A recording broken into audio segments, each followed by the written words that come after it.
Hello everyone. I'm Gunasundari, working as an assistant professor in CSE department in Pratisha Engineering College. I'm going to brief about predictive modeling. What is the need for the predictive modeling? Due to rapid increase in usage of a digital product has created huge volume of a data that is readily available to businesses. Big data is utilized by many companies to improve the dynamics of the customer to business relationship. Huge volume of data is retrieved from sources such as social media, internet, browsing history, cell phone data, and cloud computing platforms. Data is usually unstructured and too complex for human to analyze. So, company uses predictive models. The predictive model process huge amount of historical data to assess and identify patterns within the data. From there, the model can provide a historical record as well as an assessment of what behaviors or events that are likely to occur again in the future. Predictive modeling, it is a process of using the historical data to create, process, and validate a new model that can be used to forecast future outcomes. Most of the predictive models work faster and it can complete their calculation in real time. The companies can use predictive modeling to forecast events, customer behavior, as well as financial, economic, and market risk. Different types of predictive models are there. I have listed some of the predictive models: classification model, clustering model, forecast model, outliers model, and time series model. So I'm going to tell about one by one. First, we are going to see about classification model. So in the case of classification model, you'll be having a data set. That data set will be splitted as a training data and validation data. So 80% of data set is used as a training data. 20% of data set is used as a validation data. So by using that, we'll be creating a model. And a classification model is a supervised model, and the data set which we are using here is a labeled data set. So once a model is constructed, then you will give the test data and you will get an output. Classification model is a simple model. It categorizes the data for simple and direct query response. Next, we are going to see about clustering model.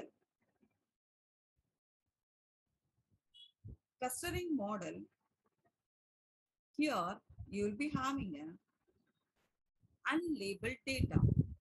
So clustering model uses unsupervised learning algorithms to create the clustering models.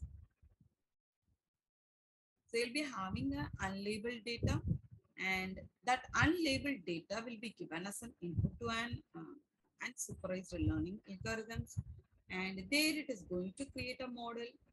That model will group together similar objects. It will identify the property of each and every object, and it will group similar objects together. And next we are going to see about forecast model. Forecast model is a very popular model, and it works on anything with a numerical value based on learning from historical data.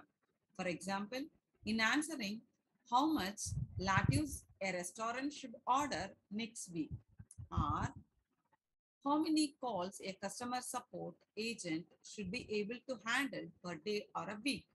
The system looks back to historical data. Next, we are going to see about outliers model.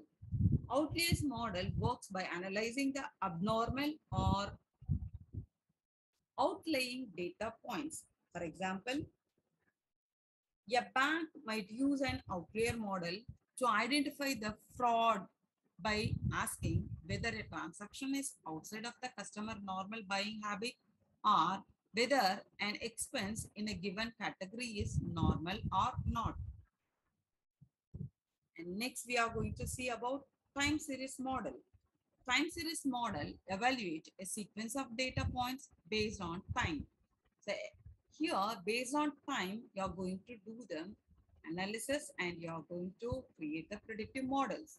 For example, the number of stroke patients admitted to a hospital in the last 4 months or 5 months is used to predict how many patients the hospital might expect to admit in the next week, next month, or for the next 6 months, or for the rest of the year. A single metric measured and compared over a time is more meaningful than a simple average. Next, we are going to see about the predictive algorithm. Various predictive algorithms are used for creating the predictive model, and I have listed some of the predictive algorithm. Random forest, generalized linear model, gradient boosted model, k-means, and Prophet. We are going to see one by one. First, we are going to see about random forest. Random forest, this algorithm is derived by combination of decision trees, and none of the decision trees are related.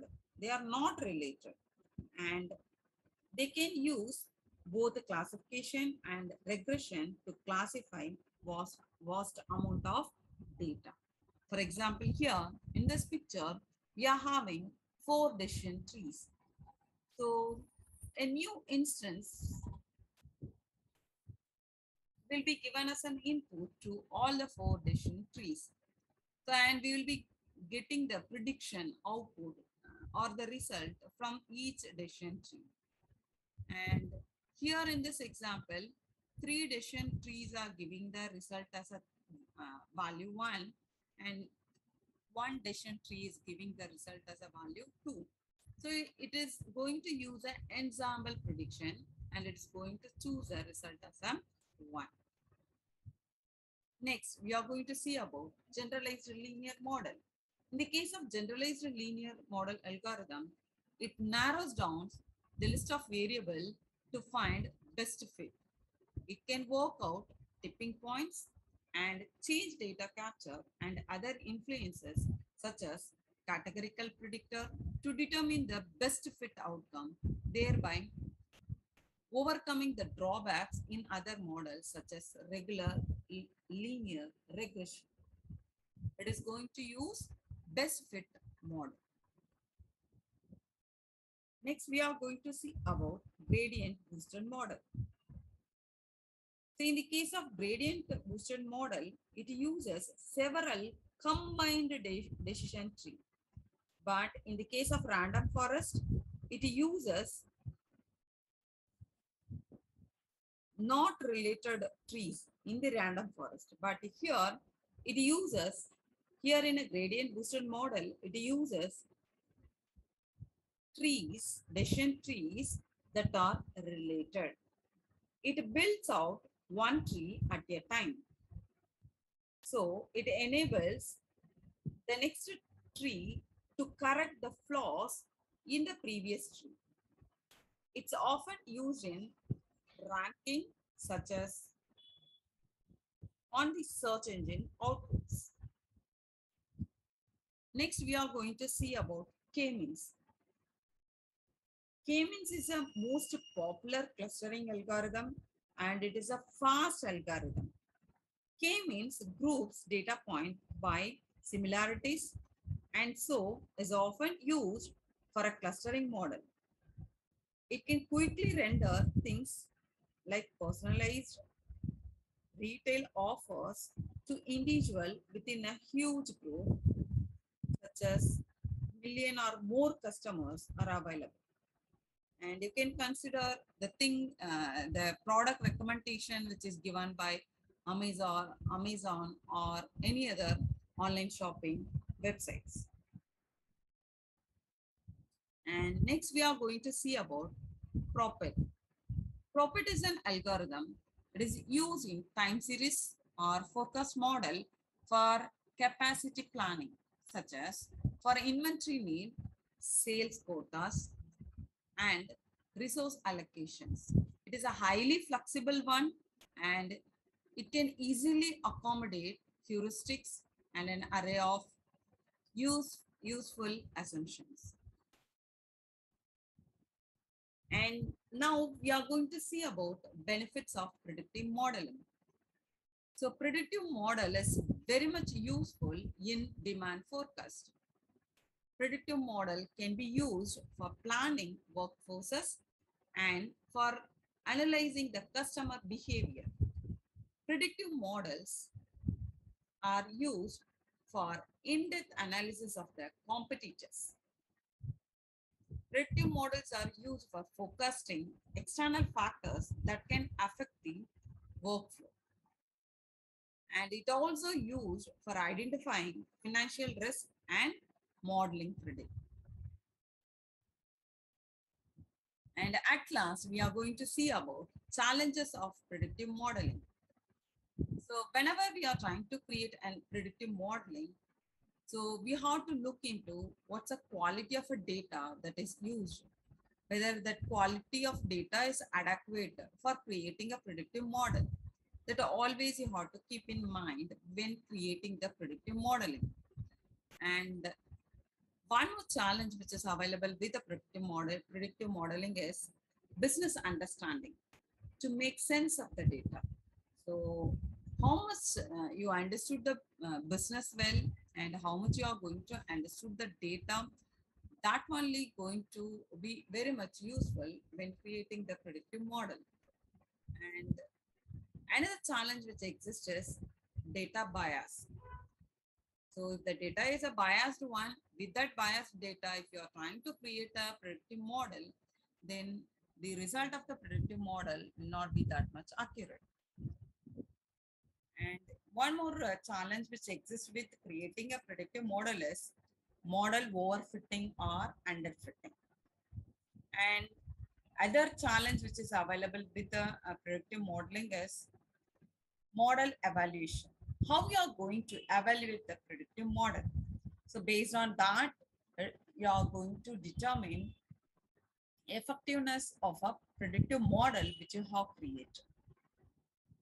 I hope you got an idea about what is a predictive model, what are the type of predictive models that are available, what are the algorithms that is used for a predictive model, and we also have seen about benefits of a predictive model and the challenges of the predictive model. Thank you.